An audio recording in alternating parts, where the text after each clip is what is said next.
Asiphuthume-ke baba siye ku-Exodus chapter 14 verse 13 wakhona. Lithi-ke, and Moses said unto the people, fear ye not, stand still and see the salvation of the Lord, which he will show you today. For the Egyptians whom you have seen today, you shall see them no more. Baba TK ilento ngifuna ukukhuluma ngayo nje ekseni ukuthi the Egyptians that you see now, you shall see them no more. La Israel wawusuhlupheke eGibhithe for isikhathi eside, ucindezelwa abantu baseGibhithe behlukunyezwa, bephethe kanzima, behlukunyezwa, izingane zabo zihlukunyezwa, ziphethe kanzima ngenxa yokuthi basebenziwe izigqila baba ezalapha eGibhithe. So yonke into ababeyenza babengathokozi ngenxa yokuthi babehlukunyezwa, babeziswa ubunzima, babeziswa ipain, babeziswa into emhlungu nenzima, but uNkulunkulu esezulwini wabezwa bekhala, wabezwa behlukunyezwa, wabezwa belile bethi bafuna ukusizakala. uNkulunkulu wa-introduce indoda yakhe uMoses, wafika ezokhipha ngaye abantu bakwa-Israel eGibhithe because base behlale for too long benzisa izinto abangayifuni nezinto abangayithandi. But lithi iBhayibheli God introduced the man Moses, wafika wazobakhipha. Lithi iBhayibheli sebephumile ngaphandle eGibhithe bahamba babaleka, ngesikhathi bebaleka kwaza baseGibhithe befuna ukuzobabamba bebabuyisele emumva eGibhithe. Lithi iBhayibheli sebebona uIsrael ukuthi manje bayahlasela ngoba phambi kwabo kwakukhona ulwandle olubomvu and ngemumva kwabo kwakukhona abantu baseGibhithe. Because sometimes kuyenzeka uthi usengxakini kuqhamuka ingxaki ngemumva, uthi usemekweni uyitshela ukuthi uthi uzokulwela kule ngaphambili bese kuqhamuka enye futhi enkulu enamandla. But lithi iBhayibheli uIsrael wavele waza wagijima weza kuMoses, wakhala kuMoses wathi Moses usikhipheleni eGibhithe, bekungcono siseGibhithe ukunokuba uzosibulala lapha olwandle. Lithi iBhayibheli uMoses wama phambi kwabo waphakamisa izandla zakhe wathi Israel, the Egyptians that you see now, you shall see them no more. Ngifuna ukukhuluma ke nabantu ukuthi kukhona abantu ababhekene namaGibhithe empilweni zabo, kukhona abantu who are facing Egyptians kukho konke la abadlula khona. But ngifuna ukukhuluma ekseni ngithi lama Egyptians that you see now, you shall see them no more.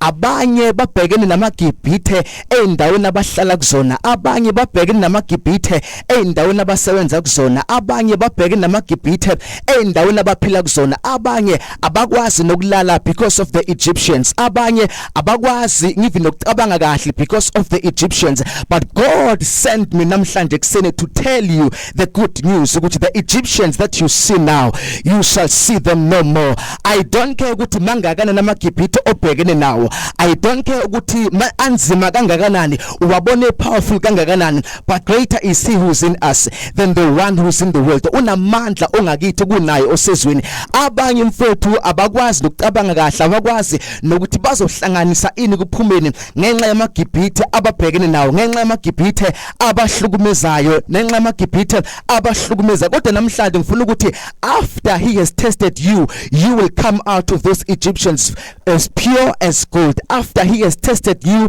you will come out pure as gold. Ngoba uNkulunkulu akakufaka esimeni angeke azakwazi ukukhipha kuzona, and uNkulunkulu akayilethi izimo kithi esingeke sikwazi ukuzinqoba, ngoba yonke into efika kuthini iqala kuNkulunkulu, ayiweigh ayibheke ukuthi ingakwazi yini ukuthi simelane nayo thina bese sinikeza amandla okudlula. Ngifuna ukuthi mina noma yini usathana akayilethayo, noma yimapha amaGibhithe obhekene nawo, namhlanje uNkulunkulu ukuzwile ukukhala kwakho, namhlanje uNkulunkulu ukubonile ukukhandleka kwakho, namhlanje uNkulunkulu ukubonile ukuhlupheka kwakho.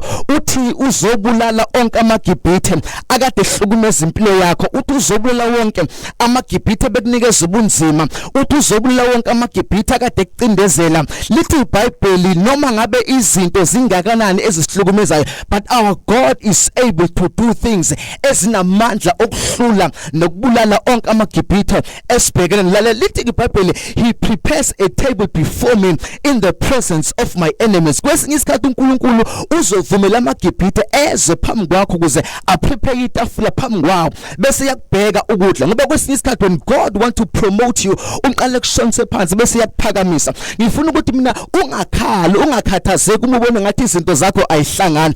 Uma ubona ngathi izinto oyifunayo azifiki ngesikhathi sakho, God is busy preparing a table for you. And uma seprepare itafula kuzobonakala izinto ezinamandla, kuzobonakala amaGibhithe befuna ukukubulala kube yiwo afayo, kuzobonakala izinto ebezifuna ukukushonisa phansi kuyizo ezikuyisa phambili.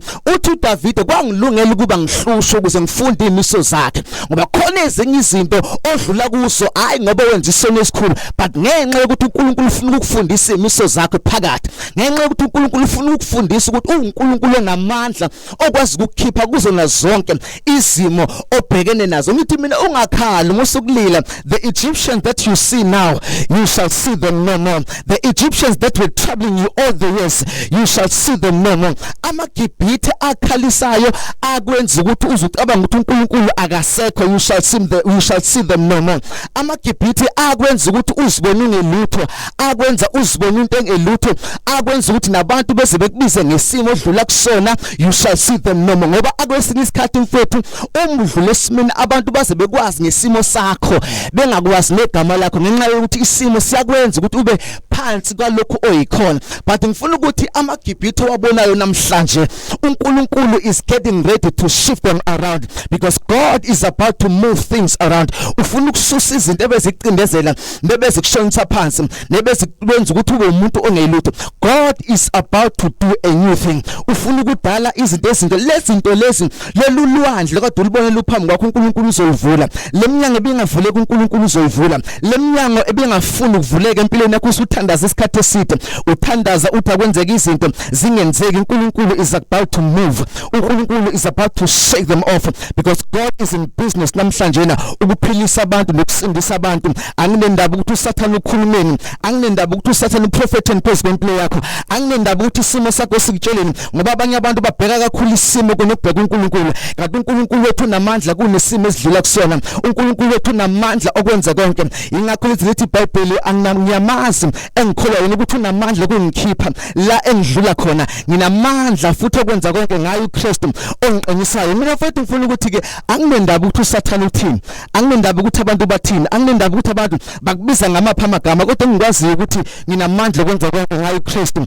ongiqinisayo. And lithi iBhayibheli, when the enemy comes in like a flood, the spirit of the Lord raises the standard. Ngifuna ukuthi uNkulunkulu is about to raise the standard sempilo yakho ngenxa yamaGibhithe kade wabona, ngenxa yokumaGibhithe kade kuhlukumeza all these years. God is about to raise up the standard. Mawufunda iBhayibheli kuDeuteronomy 1:6 lithi iBhayibheli, you have stayed into this mountain for so long, it is time to move over, it is time to go forward, it is time to move ahead. Ngoba mfowethu kukhona abantu asebehleli kakhulu baze ba entertain izinto ezisho amaGibhithe, baze ba entertain izinto ezisho uSathane ngabo.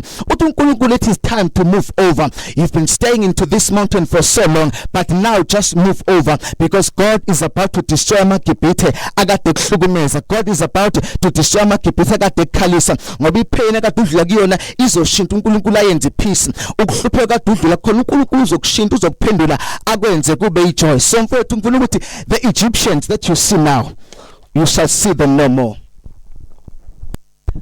Thandaze asithandaze TK asithandaze bese ke abantu bayaphila, abantu bathola izinto zabo ezinamandla bebona amaGibhithe edestroyeka. Father, in the name of Jesus ngiyathandaza ekseni ngegama lika Jesu Kristu waseNazaretha. Baba wethu ongcwele, babona amandla nabo abantu bakho, nabo mama, nabo baba, nazi insizwa, nazi intombi, nansi imndeni, nanka amabhizinisi, nabo abantu base South Africa, onke uNkulunkulu wethu ongcwele, abantu bakho ababhekene namaGibhithe. Abanye bayitshela ukuthi uNkulunkulu akekho, abanye bayitshela ukuthi uNkulunkulu balahlile, abanye bayitshela ukuthi uNkulunkulu badelile, abanye bayitshela ukuthi uNkulunkulu akasabafuni.